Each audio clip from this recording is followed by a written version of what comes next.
Okay, so I'll be talking more on time frame analysis.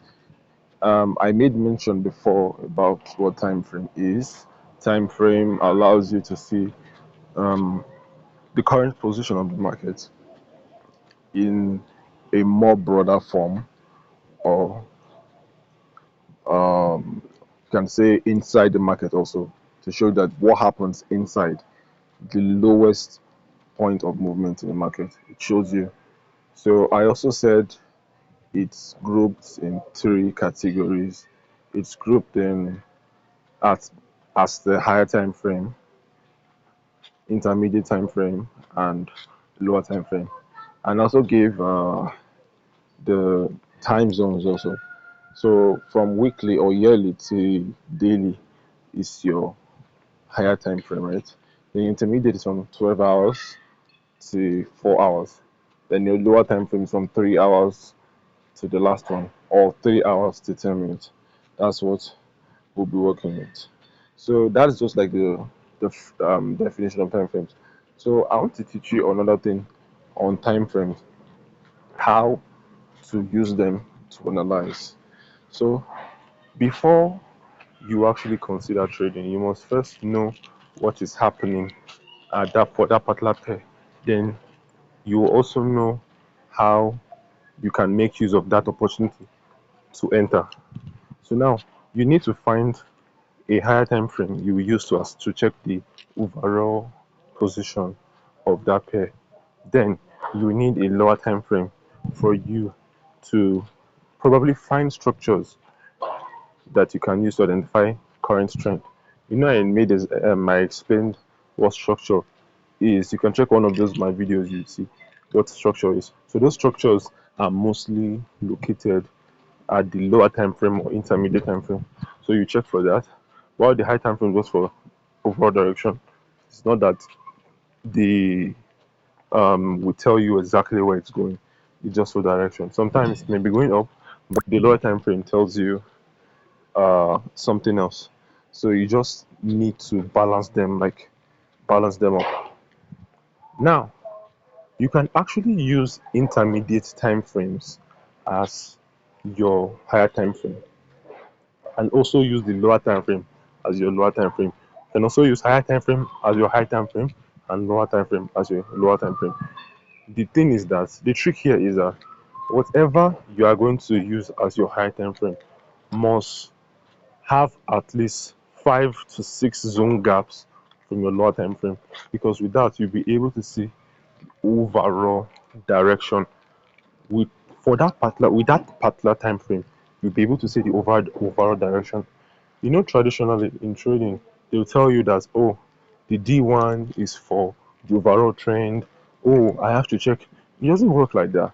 Most people can use 1 hour as their overall to check the overall trend, and use the 10, 5, 1 minute for their lower time frame. It's based on the strategy, based on how they understand the chart, right? But if you want, to level your skill up and be more professional in terms of you want to see cleaner and clearer structures, you have to up your game by using like 4 hours to 4 hours to the daily hours. Within those time zones, you have to use the time frame. Maybe if you want to use the 8 hours, the daily, the 12 hours, or the 4 hours as your high time frame, fine. Then for your lower time frame, you can use 1 hour, 3 hours, 2 hours, 30 minutes for your lower time frame. Note that the high time frame will show you a particular structure. Let me explain that.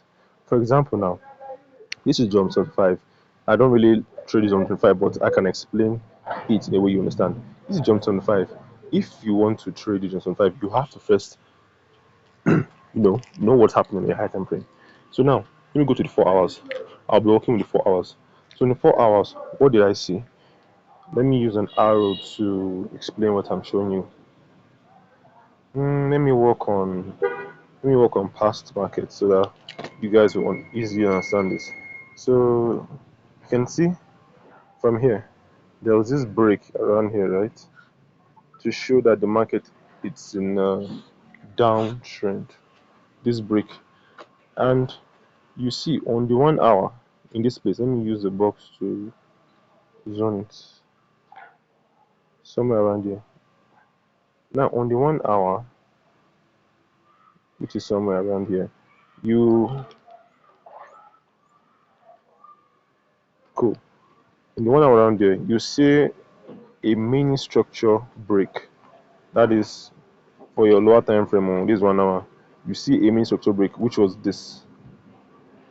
Instant price broke this, making this a new lower low, making this a lower low, right? So you're expecting price to come back to retest this particular order block for a sell. This particular order block here. This order block here. We're expecting price to come back to retest this order block, right, for a sell. But price actually came back. It didn't really respect this order block. It came back and cleared it and went above, rather. But in scenarios like this, you can actually enter a trade and put your stop loss at the high because you know definitely the market won't break it. So you can do something like this, put your trade here. Sorry, you can put your trade here, your SL above the high. Then your TP can go, let's say, um, you want to go, you want to risk, you want to do 1:3, 1 ratio, sorry, 1:3, 1:4. Maybe 1:4.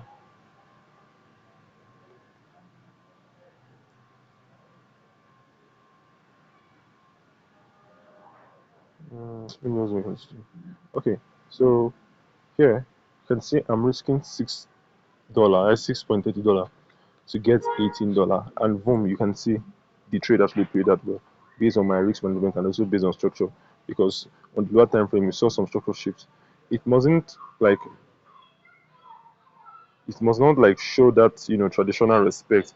It could actually still respect, but there's a possibility that it will not break another structure because breaking another structure completely has changed the trend of the market. You understand?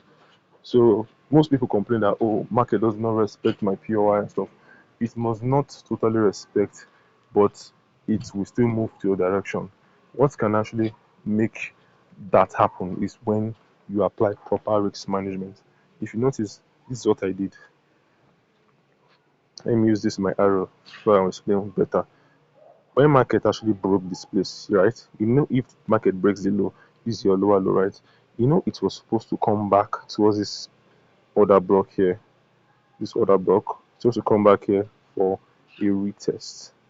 I will talk on order block on my second market structure video. It's supposed to come back here on order block for a retest, but it did not retest the order block. It still went above our POI, then came down for a second down. Well, most people will be like they'll put their stop loss here. Honestly, why would you even put a stop loss here? There's no guarantee thing that will tell you that markets would not still break here. Do you know why? Because of this FVG. This FVG. I will explain FVG also.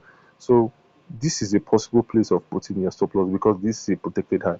So putting it up here will give you more assurance than putting your stop loss here. But if you put your stop loss here, there's a probability that it might clear it. It's only if you want to risk, let's say if you want to do a tight risking, which sometimes might not really end well, and sometimes the trade might not even go well. So if you see something like this, just know that this is already a liquidity. This average is already liquidity. So when market clears here to start going to the right direction, then this should be where your SL should be. Then your entry, then you can find whatever target you need based on the long trend of the market. So that's it. If first I combined it with the 4 hours after noticing this break, right? On the 4 hours, I noticed this break here. On the 4 hours, this break here. So market broke here. I looked for some structures on the 1 hour, which gave me confirmation for a sell, which I took. Then voila, you can see how good the trade went. If I don't even do a 1:10, it will even work. Yeah, a 1:10 because I'm looking at market clearing, reaching this place initially. Market reaching this place. So if someone wanted to actually swing, he or she would have taken a trade from here See here. You can see how long that is. Let's even check the risks and okay. Let me use the 1 hour. I think that's where we can saw the structure now. Okay. Yes, this is the way it is. We took trade from around here. Stop loss was this high. Yes. Now let's check the 8 hours where we saw that structure. And this is where our TP is. So just imagine in this trade you are risking it was about 630, right? Okay, just in this trade you are risking $6 to get $41 just in one position based on you've studied and market actually respected the structure. Very simple, very easy. So combining time frame with your analysis is very wonderful. Not like you just use one particular time frame to do all your analysis. You can see I used 4 hours, 4 hours to check the time frame, to check the market structure, general market structure. Then I use 1 hour to complement it. Now, if you want to look at this current market structure too, here, like the current one we are looking at, you can see this is a break already. Very simple. This is a break. This is a break. This is your lower low, right? This is your lower low. So you're looking for market to take maybe a retest for a continuation to the downside, right? So now I would use this as a good order block. I'll talk on order block, don't worry. This would be a good order block. You can see market didn't respect this order block either, but it's sold. So market coming back to the zone, I'll look for a structure on the 1 hour, a structure that indicates a bullish confirmation, right? So market came here, right? So I didn't really see any structure apart from market doing something like this, market breaking this low, which is this. So market breaking is low. Will I use this as an order block? Yes, you can use it, but will it fail? 78 to 90% chance that this order block will fail. What do? I will find a liquidity spot, which is this. This is this what do you call it? This fair value gap FVG. So I wait for market to clear this completely, like autonomous clearing before I can do anything. You can see as market broke here, it has to come back and clear this thing. You can even clear this too or test if it want to. Then this is what I'll do. I'll make sure my entry will be around here for a sell. I might take profit and my SL would be somewhere here. So I can see I'm risking, let's say, $3 for this trade, right? Then my TP will be 1 ratio. Let's do a 1 ratio 4. That is 12, right? Understand? So my TP will be 12. That's if I was to take this trade, my TP will be 12. Now let me use another pair, for example. Another pair. This is Jump 10, my favorite, right? I think I even dropped a signal on this trade for a sell. Because on the 1 hour, I saw this break here, and uh, this is actually another block, right? This one, even if it's just a candle, is another block. So market retested it and currently still going for a sell. Because on the 4 hours, you can see this massive structure, this massive break here, and this place alone is liquidity. This place is liquidity. Waiting for market to clear this completely. You don't need this because if you check the high time frame, it's nothing to it. This yeah, this high time frame. This just candles. Not like it's a strong zone or something. So we're looking at market breaking this zone completely. Looking at this is where we are looking at as a major POI on the higher time frame. This zone here, very clean and strong. So ready for market to enter this zone. That's why I took the sell from here to here. That's just based on analysis though. So anything can happen, but it's just best we apply proper risk management. So that's it. Thank you very much for listening. That's all on time frame analysis. Thank you.